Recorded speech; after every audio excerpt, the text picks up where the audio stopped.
Halo teman-teman, kembali lagi bersama aku, Obi, di channel YouTube aku.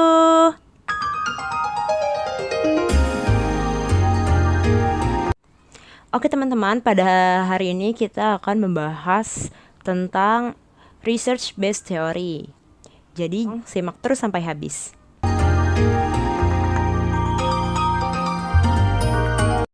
Research based theory atau RBT adalah suatu teori yang membahas mengenai sumber daya yang dimiliki oleh perusahaan dan bagaimana perusahaan tersebut dapat mengelola dan memanfaatkan sumber daya yang dimilikinya dengan baik. Menurut Riahi Belkhoy pada tahun 2003, research-based theory adalah teori yang membahas sumber daya perusahaan dan bagaimana perusahaan dapat mengelola dan memanfaatkan sumber daya yang dimilikinya atau yang ada di perusahaan dapat menciptakan nilai untuk bersaing dengan kompetitor lainnya. Dalam model RBT, sumber daya diberikan peran utama dalam membantu perusahaan mencapai kinerja organisasi yang lebih tinggi. Ada dua jenis sumber daya. Yang pertama ada berwujud atau tangible dan tidak berwujud atau intangible. Aset berwujud atau tangible adalah hal-hal fisik seperti tanah, bangunan, mesin, peralatan, dan modal. Semua aset ini berwujud. Sumber daya fisik dapat dengan mudah dibeli di pasar sehingga hanya memberikan sedikit keuntungan bagi perusahaan dalam jangka panjang karena pesaing dapat segera memperoleh aset yang sama. Sedangkan aset tidak berwujud atau intangible adalah segala sesuatu yang tidak dimiliki keberadaan fisik tetapi masih dapat dimiliki oleh perusahaan. Reputasi merek atau merek dagang atau kekayaan intelektual adalah semua aset tidak berwujud.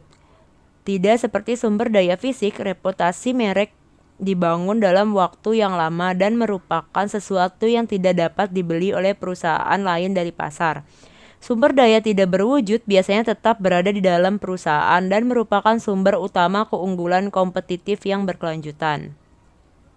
Selanjutnya ada heterogeneous sebagai asumsi pertama, yaitu bahwa keterampilan, kapabilitas, dan sumber daya lain yang dimiliki organisasi berbeda dari satu perusahaan ke perusahaan lainnya.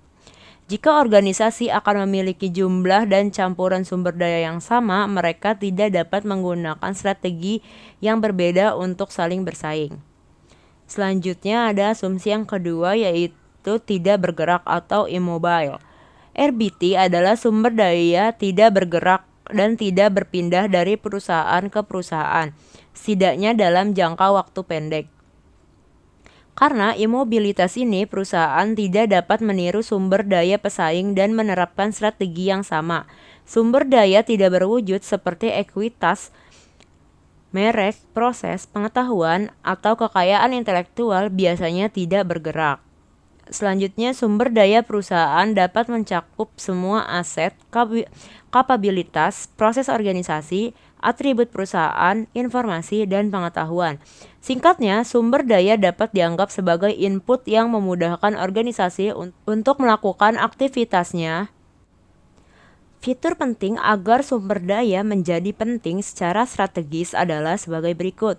Yang pertama adalah berharga. Ketika sumber daya mampu membawa nilai bagi perusahaan, mereka dapat menjadi sumber keunggulan yang kompetitif.